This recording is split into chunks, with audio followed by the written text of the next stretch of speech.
What's up guys, and welcome back to another episode of the Realistic CM. It's episode number 15, and we're starting today's episode off with the injury details of Callum Wilson. Sprained his knee in the last game, the defeat to Manchester City, out for 4 weeks, and that is gutting as well. Great start for Mr. Clutch, 6 goals in 7 games, but not a real surprise. He's been in red hot form to start his Burnley career off. This is what he does, man.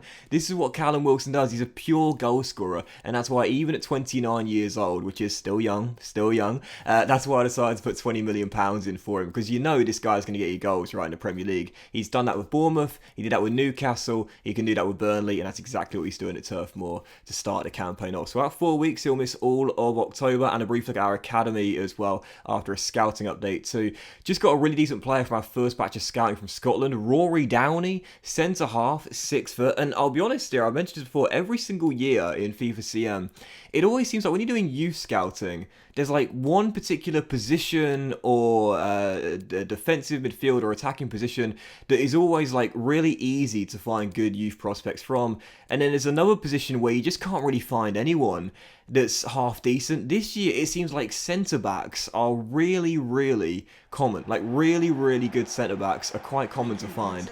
We've got like 6 of them in our academy right now. One got a pro deal at the start of the season as well. It's crazy, man. Absolutely crazy how many centre-halves I can pick up in this year's FIFA career. But anyway, first game on today's episode on the back of the loss to Manchester City, and real briefly on Manchester City. Saturday night, Champions League final. All very excited for it. One quick question for you guys today. How much blame does Pep Guardiola take for that defeat to Chelsea, and how much praise does Thomas Tuchel get as well? Now, I'll be totally honest here. Thomas Tuchel has won over all the skeptics, and there's no doubt about it. Myself included.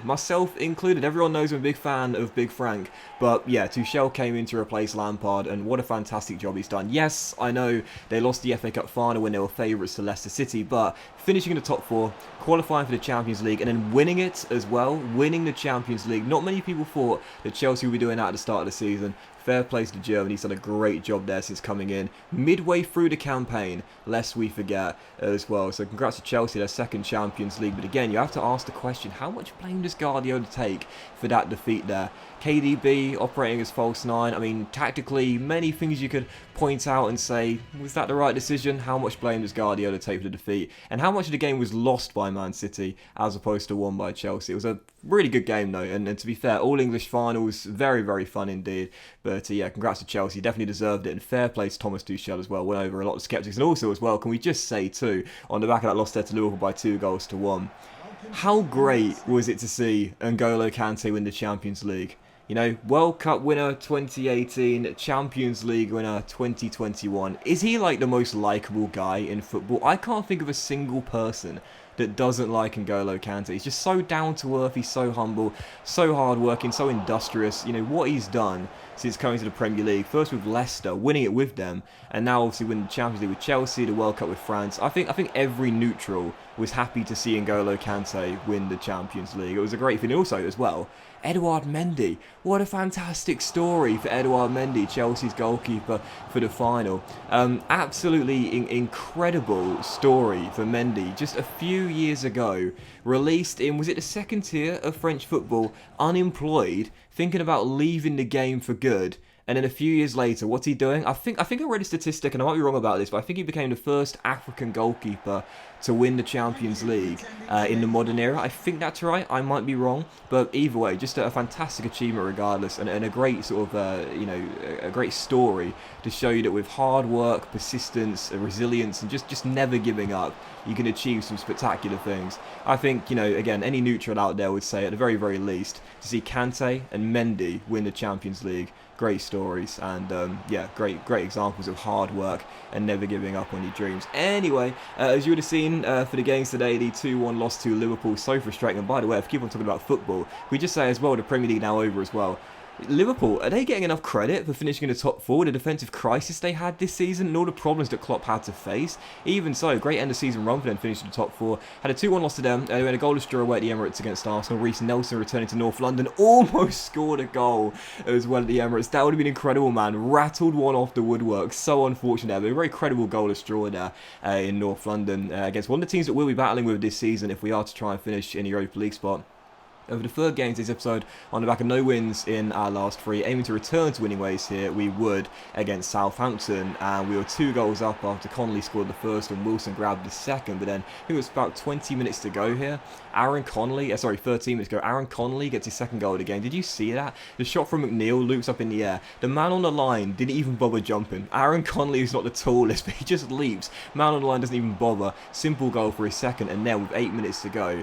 Now, I might be wrong about this. Someone will have to correct me if I am indeed wrong. I think Chris Wood might have done it last season, but I can't remember. Is this the first hat-trick of the series? Okay, I think it might be. I might be wrong, but Connolly does get his third goal of the game there in a 4-0 victory. And for Aaron Connolly and Callum Wilson, we spent 24.25 million on these 2 strikers. They've got 12 goals between them to start the campaign off. Connolly with 5, Callum with 7. What a fantastic start for our boys up top, and for new signings as well. That's quite a lot of money for Burnley to spend on a new strike force with Chris Wood down, but let's just say this, they've both been worth every single penny at the moment. Connolly is looking like an absolute bargain for 4.25 million from the recently relegated Brighton. So yeah, we had a 4-0 victory there against Southampton, and then following that, Leeds United away, Ellen Road. Tough start for Bielsa's side in the game this season, just outside of the relegation zone. So taking on, feeling pretty confident of back-to-back victories and also possibly 3 straight clean sheets in a row as well. Had the only chance of the game, Wilson smashing that ball over from close range, and then 10 minutes after the restart, quick chance on the break here. One of the reasons why I'm really liking our striker duo, Connolly and Wilson, is because unlike last season, they've got a lot of pace, and as they play 1-2 with each other, Longstaff was sent through 101, and there's a first goal from Matty Longstaff. So 3 of our new signings getting on in the act here in these past 2 games, as former Magpies midfielder gets his first goal for the club and wins it by 1-0 as well. So starting the season off here, 11 games in, we're just under a third of the way through. 8th place, 20 points on the board, only 2 points off Man City in 5th right now. You know, you got to ask the question. The board said to us at the start of the season, finish in the Europa League spot. Now, as we know, in FIFA CM, only 5th is a guaranteed Europa League spot. And it's the only position that the game registers as Europa League as well. So while 6th and 7th kind of give it to you, only 5th is considered a Europa League spot by the board. You got to ask the question, are we good enough to do that? Like, are we good enough to finish in the top 5? We talked about it at the start of the season. I said no. But I think if we can just pick up a point here and there against the big teams, against the top 6, and then beat the other sides in the division on a consistent basis, we definitely have the chance of doing that, but it is going to be incredibly difficult indeed. I would say personally, you see our fixtures coming here in November, I would say top 10. Like, I would say top 10 for me is totally fine. Whilst the board won't be happy with it, and you might notice my managerial rating is under 70 at the moment. I'll tell you what, the board are very ambitious with this Burnley team, I'll tell you that much, but my manager rating is under 70. I feel pretty confident if I can just secure top 10, I won't be fearing the sack. I feel like the board are being way too ambitious and asking way too much of being the second season, but top 10 I'll take. Like, top 10 I'll take. You know, with this Burnley team, I don't think it is realistic aiming for a top 6 or even top 5 place with Burnley. But top 10, I think that's okay. Like, I feel like with the players we've got, the players that are developing, realistically it's a nice rate of progression, but it's also not beyond the realms of possibility as well.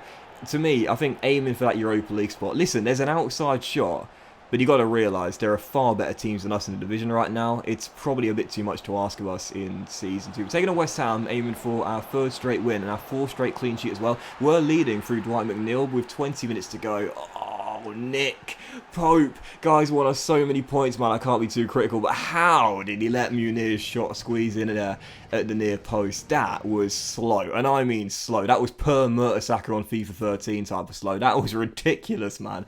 He seemed to scuff the shot. It was right next to our number 1 and somehow failed to get a touch on it. Really should have saved that 1-1 draw there, so slip up there against West Ham at home. Should have won it, but unfortunately what was even more frustrating than that was seeing this. James Tarkowski goes away on international duty with England, tears his bloody groin. Can you believe this, man? Seriously, it's so rare to get injuries in FIFA CM, as we know, which is why, as I mentioned to you guys before, my number 1 tip for trying to make your CM saves more realistic is improve and increase those injury frequency and severity sliders by quite a lot.